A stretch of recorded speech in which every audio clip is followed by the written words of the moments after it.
So our posts are going really well. I have 2 in, and I'm now cutting the header for the 3rd one. So this piece goes on top of the post so that it distributes a bigger distance than just the width of the post. It expands the distance so better. So in this case, I'm going to get 2 out of this one.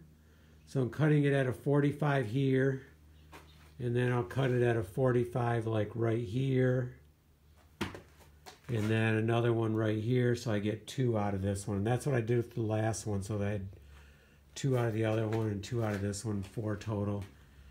Now this was my friend gave me these.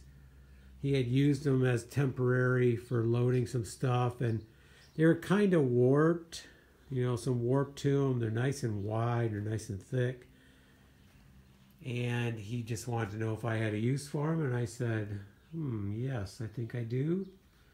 So here we're using them. And because I'm using shorter pieces, a little bit of twist to the board is fine because you're not going to notice in 2 feet. It wasn't that sharp of a twist. So I'm hand sawing. So what I did is I marked a 45 here using the square. Put it at 10 inches here, 10 inches over there, marked it. Marked down. And I also marked this side right here.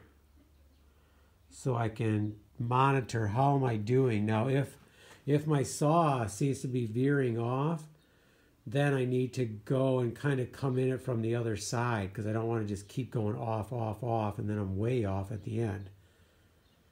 So I want to, hopefully, the first one I was on for 2 cuts, but then the 3rd cut I had a little harder time, but I was able to get it pretty close on the last one. So these headers, I think, first of all, I think they look really good. You know, they add that top, and I'm going to show you the posts. We'll do a video on that too, but I think they look good. They distribute the weight nicely. So I think they're definitely nice to do and a good idea.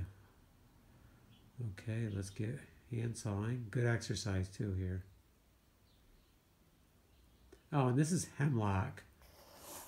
Not that that matters, but hemlock is, you know, very tough. It'll work great for what I'm doing.